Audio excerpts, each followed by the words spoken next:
I was like, so you're telling me you're gonna buy this $600,000 house in this neighborhood, and you're gonna move drug addicts into it? I need you to make sense of that for me. And I mean, that's where it kind of started. Like, just like my relationship with Christ started, was just with a bunch of questions. So I'm just dive in. I'm like, dude, what do you guys do? Who are you? I need to see more of these houses. I need to see the ins and outs of it. And then once I had kind of bought into their mission, Oxford House is really amazing at what they do. Once I kind of bought into their mission, realized that they work with investors. They're paying pretty well for this house that we're looking at. I met up with my partner, who I'd been talking to for quite a while. And, really it came down to like, where else do you guys need these and where can we help? And then, I mean, overnight we were in 5 states and had bought 15 houses before we could blink, it feels like. So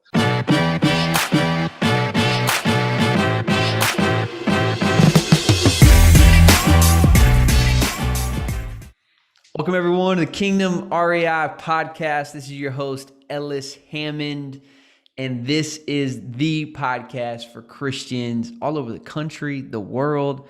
Jared, we're everywhere, man. For those who want to crush it in business and really leverage their business, their profits for the kingdom of God, for his glory. And we want to be unashamed about that. And we got a brother in the house today who is unashamed about all those things, about God, about really doing well, and he's absolutely crushing it, and just has an incredible model called Impact Cash Flow.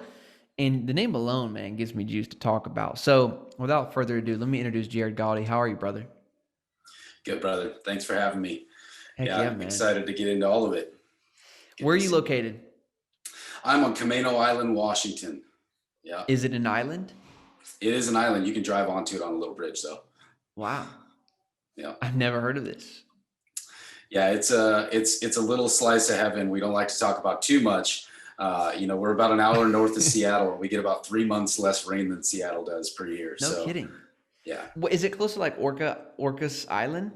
Yeah, Orcas Island. I can hop on a boat and be there in 20 minutes. Yeah. Wow. This is cool. So this is a little nugget for me to write down, man. What's it called again? Camano Island. Camano. All right, I'm gonna check this out. Yeah. And so your business impact cash flow, dude, before we get into this, man, I want to know, just kind of, tell our audience so we know where you're at. And I want to get into just kind of, what you're doing in business, what's going on, because you're in the world of real estate, which I love. You got cash flow in your name, which people are going to love. But who's Jared? Tell us about yourself, kind of season of life you're in right now. Yeah, appreciate it, brother. Well, first of all, I would say that I keep a contract with myself. So if you ask me who I am, the first thing I'm going to say is I'm a courageous and faithful man who takes God at his word and is obedient to whatever he calls me to do. That's who I am first. Love that. Second of all, my wife and I have been together for about 20 years, married for 14. We've got 2 little boys. They're 8 and 10 years old. 9 and 10 years old. My boy just turned 9 last week. He would. Once you call him 8 years old, I can imagine. Yeah. So they're 9 and 10 now, and we homeschool them. That's my wife's passion. My passion has been business for about a decade. Well, my whole life, but about a decade I've been in business for myself in real estate. And we really live a life by design and just follow what God has for us. And that's how we ended up where we're at.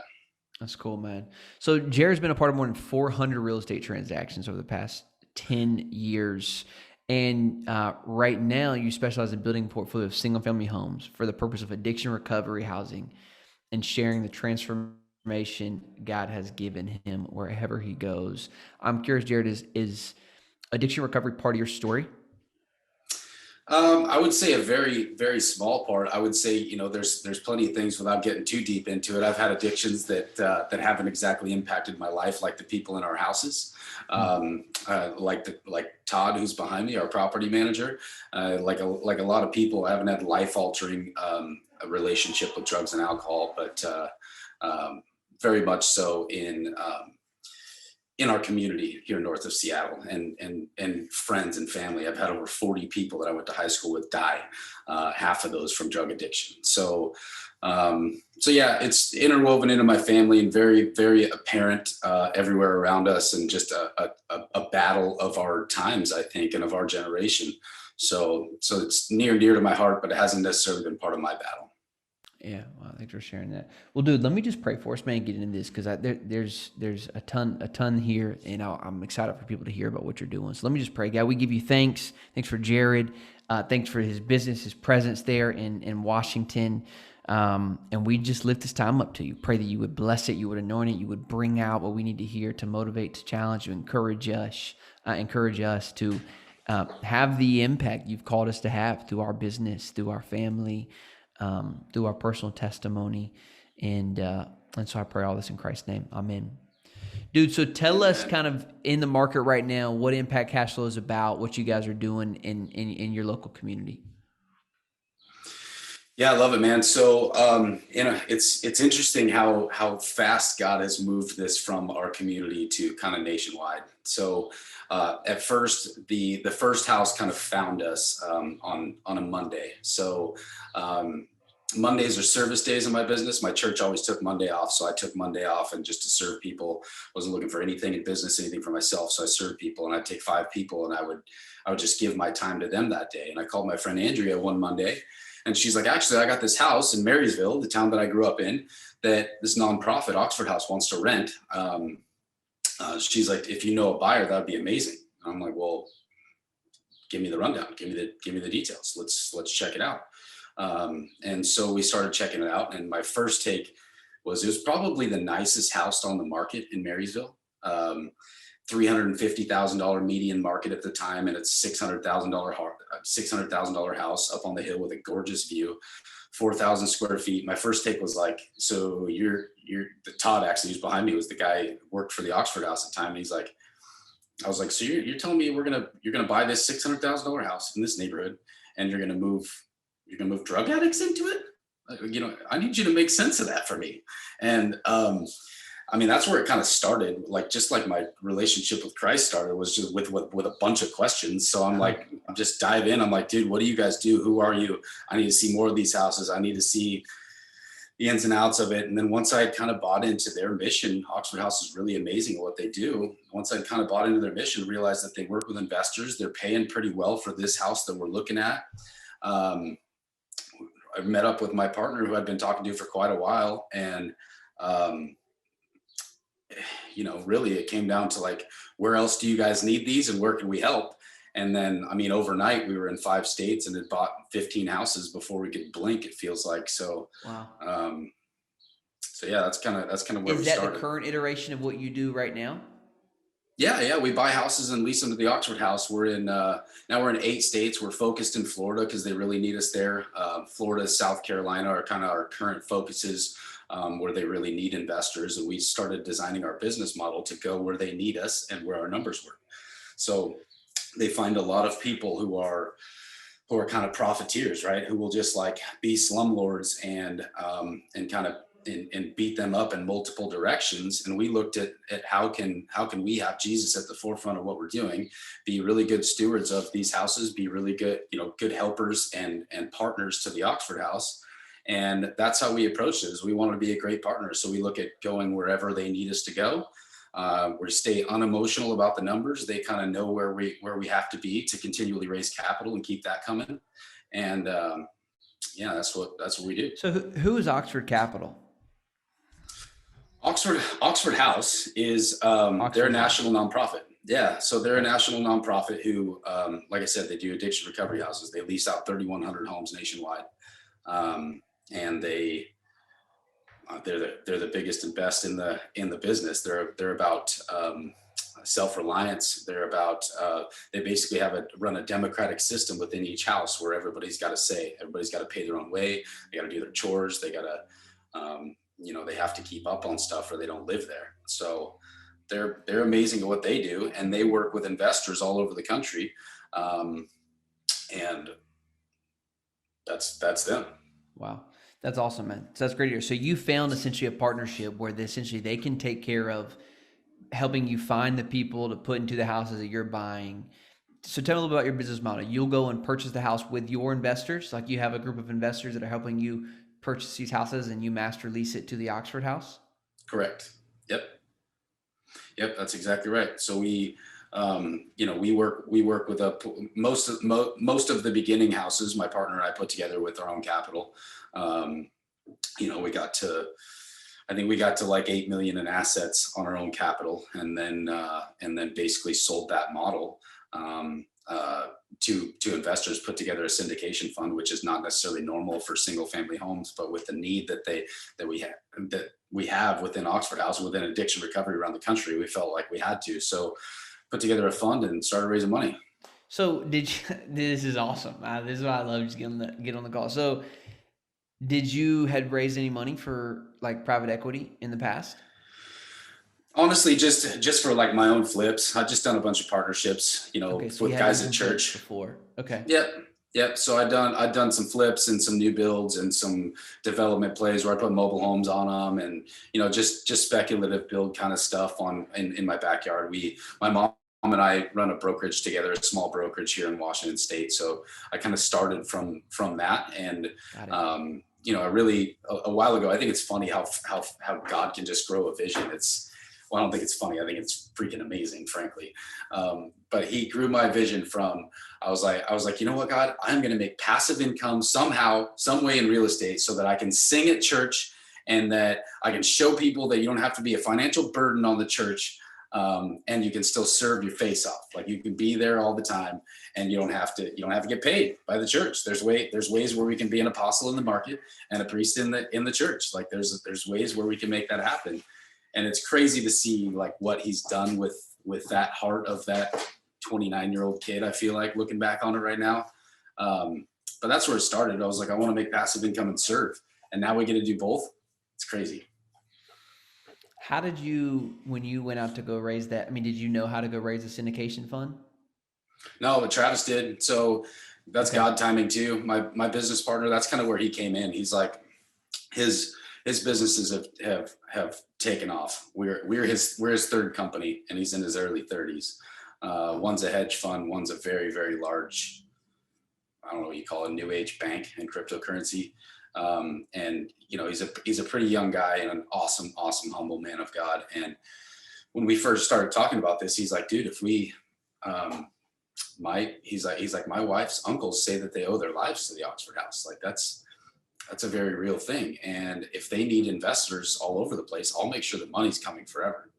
So that was kind of how our relationship and That's a partnership good start. started. That's Yeah. a good start, right? Yeah. Right. When he says stuff like that. Yeah. So that's kind of where we started. And he's certainly held true to that. And then we've just been, working on making systems to continually buy these houses more and more. So I mean, so you saw the model. You said, man, you started asking the questions. What was it about this model, man, that really said, I want to go all in on this? honestly, like it was, like I said in my contract, I'm obedient man of God. When I feel him call, I'm going. And so it was just amazing timing. When I was flipping houses and doing that kind of thing, I had contracting up here north of Seattle was pretty difficult. So I started a general contracting company with some buddies from church. And long story short, it wasn't working that great. We were taking too long. We weren't doing awesome. We were struggling to be a company and flip those. The profits at the back end weren't enough, and we didn't design in enough time for things to get done. And long story short, it wasn't working. So on the tail end of that, kind of me knowing that was drawing to an end, and there were some very hard conversations about to be had, and that we had to kind of go a different direction before we all ended up broke, is kind of how I felt about it. At the end of that was when I went to God just asking what's next, and I'm going to listen, I'm going to pay attention. And that Monday when this house came up, I met with Travis, and we got our families together for the first time on Tuesday of that week. That wasn't an accident. We started talking about this house, and I was like, you know what?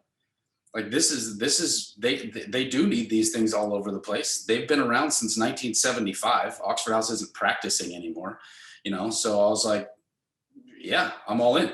I'll move all my chips in this direction. If you really think you can keep the money coming, I'll move my chips in this direction. So it was a pretty overnight decision, but it was go time without a doubt. So That's awesome, man.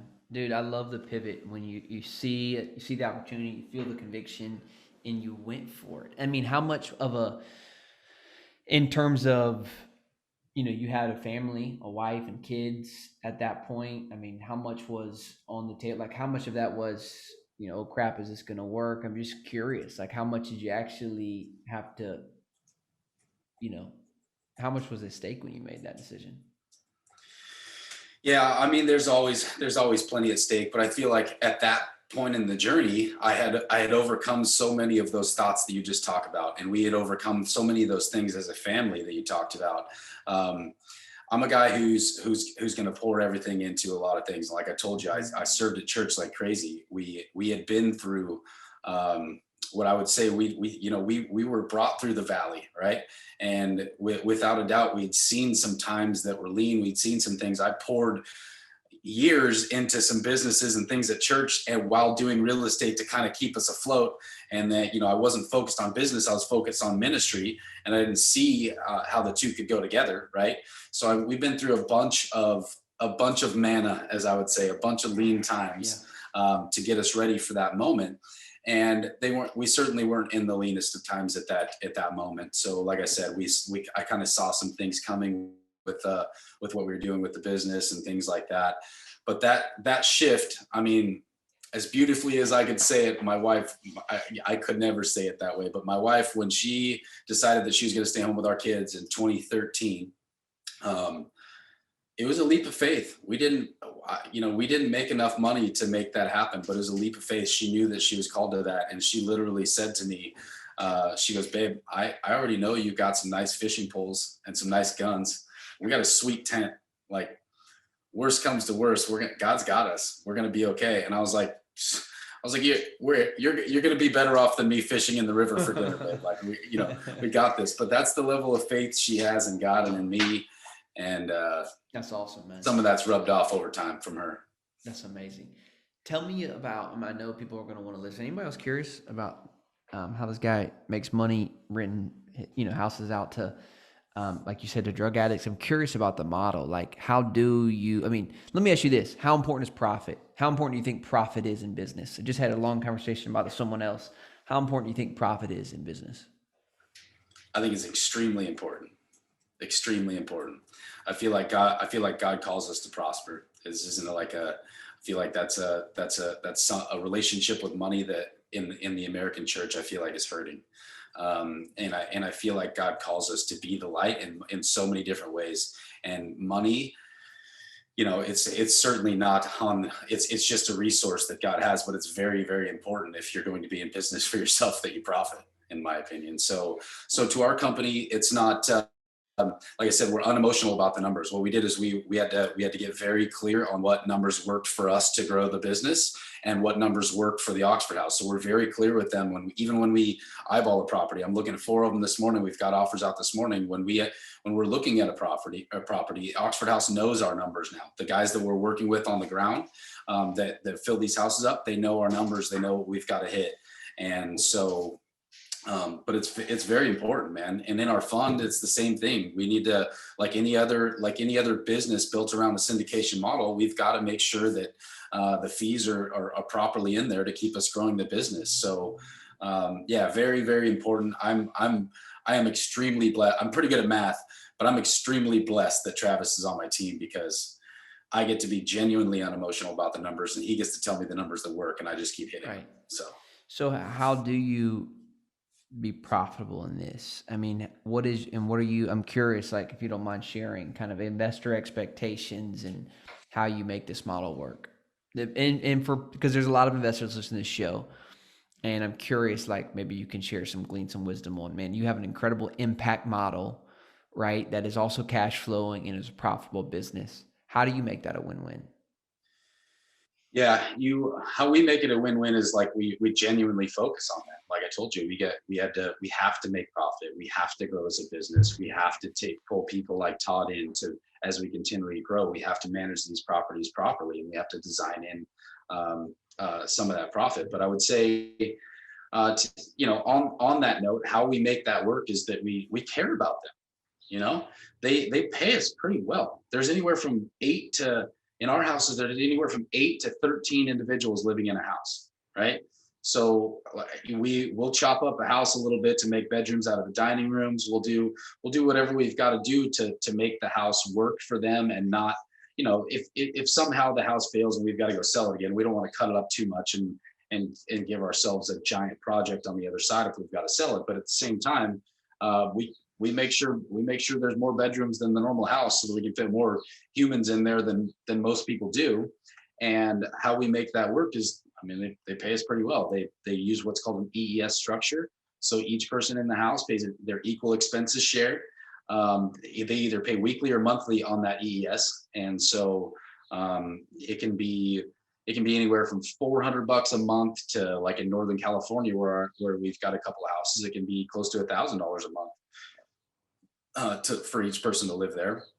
They take some utilities, and they pay for all the utilities. They take some stuff off the top of that EES to pay for the house, but as a whole, they pay us pretty well to live there. So, And who's paying you? Is it Oxford or is it the tenants? the people in the house. So Oxford House is a model that fills the house, right? They interview to fill the house, and they get people from from drug court, people from on the other side of the most prevalent places we work are where they have really good treatment facilities. So they'll inpatient treatment, and then they'll go into an Oxford House on the other side of inpatient treatment. So they pay themselves. Sometimes they'll get vouchers on initial move-in, but they have to get a job and they have to pay their own way if they're going to continue living in an Oxford House. Got it. And if they don't keep up with that, then it's on Oxford to remove them, or how does that work? Yeah, that's the house accountability. So like it takes an 80% vote to be able to move into a house. The people in the house have to vote you at an 80% clip to move in. And they'll it takes interview a 50%. You, like what are they'll interview the resident, like the potential person moving in. Yeah. Yep. Incredible. Yeah, they want to make sure you're not walking in off the street still strung out. They want to make sure that you've got a few things in order, that you're going to be able to keep their model and stay sober. Because if you don't stay sober, you're done. If you don't do your chores, you don't work there. If you miss your curfew, they'll literally change the door lock. Wow. So that's the culture that they've created in these homes, where these men or women begin to own this culture of like, hey, this is what we expect if you move in here. Yep. Yeah, that's awesome, man. That's awesome. Yeah, mostly what I would say, like you said, there's a bunch of investors listening to this. So one thing we've run up against is that picture a social worker. That's an outreach worker. So what I say is service first, and I mean it. Like, you have to prove that you love on them to be an investor for them. You've got to prove it, and figuring out how to prove that. Like, looking back on it, I can't believe that God just landed Todd in my life, because so many different people, buddies included, are like, hey, I'm looking in Tennessee. I see that they got some Oxford houses in Tennessee. Like, how do I buy an Oxford house and I lease it to them? It's like, well, you probably need an introduction, because like, you can find them online, you can find a person's number online, but that outreach worker probably works 100 hours a week and probably is working with 6 different investors already. And from our experience, 4 or 5 of those 6 investors, I mean, quite frankly, are not worthy of owning those houses. Like, they treat people like crap. If there's a water heater busted, they're like, well, you can probably deal with cold water for a while. The air conditioner goes out, they're like, that sucks. Sounds hot. We run into that all the time. They're like, oh, it's an Oxford house, they'll be fine. And we buy houses, and they move out of those houses and into our houses where they're going to be treated well. So in penetrating those people's lives, you have to show up and serve them. So like, the only reason we started going around the country is because Todd's like, you guys, these guys genuinely do love us. They care about us. They care about our model. They care about what we're up to. And we need more people like this who can do this nationally. And that's how we kind of got our foot in the door. We still continue to have to prove ourselves in every region to every outreach worker, because they've been burnt so many times by so many humans that are out to profit from them. Right. Yeah, I mean, you have a long-term view of this game. It's not just how can we profit from a house or investment, but how do we really, you started there, right? Like, we want to own not just 5 of these, but 400 of these and more. I mean, what is your goal? How many of these will you own over the next 5 years? Yeah, like I told you about unemotional, I made my goal about beds. So I made my goal 1,000 beds. And I honestly, my vision at first, I felt like that was like like, oh my gosh, can we get to 1,000 beds? That's like 100 houses, and now as we like have put together the systems and built them, that 1,000 beds should happen pretty fast, should be happening next year. So yeah, your goal's too small, man. 10x that thing. exactly. I'm in the process of upgrading my goals. My partner would tell you that the current goal is to buy $100 million worth of single family homes in the next 3 years. So I love it. So how much do you pay investors? What's your fund? Our fund is, we honestly work with one LP at this. So I think that I haven't even looked at that in a while, but I think that their cash on cash return annually, outside of principal pay down and outside of their equity, I think it's just north of 13% annually. I think. Yeah, so yeah, it works you have one pretty guy well. who's just banking on all remember. this. Yeah. Yeah, that's a good contact. Yeah. Are you taking more investors? People probably want to know. That's I would say, like, once we, for now we've got enough money to kind of like serve the need that we see. As our systems get better and as we get more people coming on, we'll be looking for more money. Do you think yeah, this right is a now, good model I think we're good. Do you think this is a good model for, there's a huge crisis in terms of affordable housing across our country right now, and not a great place for lower income residents to go. I mean, do you think this is a replicatable model to help in places like Phoenix or San Diego or Northern California, for example, where can be really, really difficult to find an affordable unit? I mean, what do you think? Yeah, so the Oxford House model is interesting in that, so they can, most municipalities have rules about how many non-related individuals can live in a single family home, right? Right. And so with the Oxford House model, everything has to be a single family home, and they can have up to 16 people that live in a single family home that are technically not related, but by Supreme Court precedents, they're related because they're on the other side of treatment. So they have a disability. They have a disability with their addiction, and they run a democratic system within these houses. So they're literally, by Supreme Court precedents, is considered a family within these houses. Wow. So as far as recovering addicts, yes, this is absolutely a model for affordable housing that needs to grow. Paul Malloy, who started Oxford House, would tell you that his goal is to have 10,000 Oxford houses by the time he's dead, and I think he's 89, something like that. So we gotta get to work, because there's like 3,100 homes, but it needs to grow. Phoenix is an area, we've got a few houses. They're kind of on hold right now, but Phoenix is an area that the model is working. And that's going well. It's somewhat new, but they're in 50 states now, all 50 plus 5 countries. So Oxford House model, yes. I don't know about how it solves our normal, low income housing problem, though, for sure. Do you think there's a model to replicate something like this in a motel conversion, for example? Like if we converted a motel into kind of a longer stay multifamily, do you think there's a way to replicate or even use Oxford? Maybe not if they only do single family, but do you see a way to make something like this work? Because I love the vision. I love how you're helping people, like, seriously, who need it desperately, and you're providing because what I love about this model, man, you're not just providing housing, which is a huge need, you're providing a community and accountability, which is probably the greater win in all of this. Like you're giving. Sure. It's just like anything, man. I did college ministry for 6 years, and these guys come to Christ and they go back into the fraternity house. Well, what do you think happens? What I'm saying? Like, they're not walking with Christ for very long. That's for sure. And so you're giving them not just a second chance, but a way to really build a life. And so I'm curious, like, could this work in multifamily? Why only single family houses? Yeah, I would say it's something's got to give, right? I think you're in the right headspace, and there's some leaders that need to make some affordable housing happen like that. We've had our eyes on the prize right now, which is continually build the system and continue to help these people.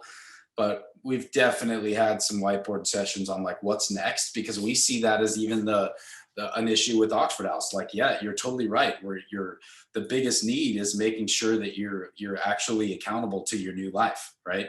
Like you're sometimes these people need to figure out how to brush their teeth every day again. They need to figure out how to eat again. Let's be real. Like some of them are like, yeah, Twinkies are good for the next 2 weeks or whatever. I haven't eaten in a while anyways. So like, there's a lot of life skills that have to be kind of poured back in. But the biggest need almost is like Oxford House is really, really good at what they do. And the need is on the other side of that, right? How do you move from where you're living with eight other individuals in a single family home? How do you get on your own 2 feet in a place like where I'm at in Snohomish County, Washington? How does that even work? A starter home is $480,000. One bedroom apartment is going to cost you $1,800. Like how do you make that happen when you're kind of starting from the bottom? It's not an easy road. So I think that my head's in the same space yours is as far as moving forward. Like how do we make that model work? But I certainly don't have the answer yet, bro. Yeah, that's a great thought, man. So on the back end, that is a great question. And now I'm curious. I mean, what is your testimony to people do people get out of the Oxford House? I mean, how long are they there? Yeah, honestly, the stats on that kind of escape me right now. But there's some people stay in Oxford House forever, dude. They want to be a part of a recovery community, right? So there's a couple guys that I met that have been in Oxford House for 30 plus years, and they want to be a part of that model. They want to help other people recover. They want to do that whole thing. And you seriously can. There's nothing saying you can't live in an Oxford House forever. So there's people that do. I would say for the most part, it's we've watched, I don't know the stats, but we've watched people come in and out of our houses on a short-term basis and get back to a family living situation or something like that. We've watched other people come in who are just crushers at life, and you could tell already we're going to figure it out. And then they figure it out, and then they get on to the next thing, go get themselves a house or an apartment or whatever. But yeah, I think so many times we can put people in a box, right? Like you're thinking recovering addicts. That was me at first. It was like, oh, like I told you, I was like, wait a second, you're going to put drug addicts in this house, But for me, I look back on that first house, and then the first 9 girls that lived in there. There was 4 or 5 of them that you're like, oh, they're going to be good. Like they'll figure this out on the other side, but back into good jobs and things like that. And I feel like I had it built up in my head. Like you put somebody in a box, like, oh, they're starting at the bottom as a recovering addict. It's like, no, there's a bunch of people who've been crushing life the whole time and have been taking pills behind your back the whole time. And then finally had a come to Jesus moment, or like, you know what, I'm done with this. And I need to be around people in recovery. And so they go into an Oxford House, they can easily pay their way. They didn't lose their job. They didn't lose their stuff. They can easily pay their way. And then they get into a system of recovery, and then they get back on with their lives. So there's people in all walks of life that need to recover from addiction. So that's powerful, man. Jared, what would you give, man, advice wise or thoughts? I'm just thinking about this because what you guys have done, and I talk about this concept that money flows to value, and I think that sometimes we forget how much value there is in caring for those who are in need, and sometimes even but I think the problem is we don't see it as like, oh, how do we make this profitable? It's like, oh, like you could have created a nonprofit, but you guys created a for-profit, a business, which I love. I don't know, like if people are hearing this or listening to this, advice you would give to them and thinking about, creating value that also is impacting people's lives. I mean, especially from a kingdom standpoint, man. I mean, does that make sense? Like what the perspective or even how you were thinking to be able to see an opportunity like this early on in that first house and really create a business around that? Like, what was your mindset? What do you have to be really looking for? What is the proper headspace for really seeing like looking for opportunity, the value in things like this, and then really turning into a profitable business? Awesome. Man, like I'm a guy who figured out how to pour myself out until empty for quite a while, and I feel like that was a lot of my church life and a lot of the church that I saw.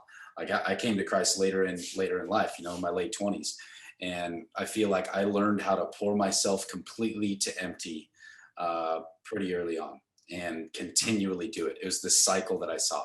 People in the church would just give, and just be on empty financially, emotionally, physically. Just you can see it when you're running on empty, right? And I truly believe in having a giving spirit, and that God is going to bless that, right? And so you've got to look at things in terms of, I completely agree that money flows to value. I completely agree with that. And then with that heart though, once I changed my mindset to be like, all right, the kingdom in America cannot move forward without some money. Like I can't move my life forward without proper financing. I can't figure these things out without, I live in America. Like how are poor people supposed to help poor people when you look at all the money on the other side fighting against us? That's kind of where I'm at. So I had that giving. God had just dumped into me that giving spirit. I gave my time, talents. I gave everything to the local church. And then like I had this epiphany, like I said, where it's like, I've got to figure out a way to profit. I've got to figure out a way to make passive income so that I can keep doing this. I can't be a financial drain on my family. I can't be a financial drain on the church. That's not the model I see. So I had to figure out a way to use my spirit of giving time and talents to make it profitable. So at first it started with like the first step was like, oh man, this guy's really in a bad way with his father-in-law that just passed away in this really, really crappy house. Like here's where I can help, dude. I can offer to list your house on the MLS for X amount of dollars, but I can also work with a couple of buddies at church and we can buy your house and we can flip it. You have choices. I want to help you out of this terrible situation with this disastrous house. I think that's where I started was like, wait a second, I can profit and help this dude with this first flip, and that's where it started. And then obviously, God just compounds the vision. I feel like clarity begets clarity. And as long as you just keep taking one step after another, God's going to make that clarity happen. And for me, that was the start, was like, giving and then found a way to be giving and profitable. I love that, man. I love that. Dude, I'm stoked about what you guys are building, man. I just think it's an incredible model that you're not having to trade profit for influence or profit for impact, that you've really created a way and a value system that does both. And love this idea that you're working with the Oxford House.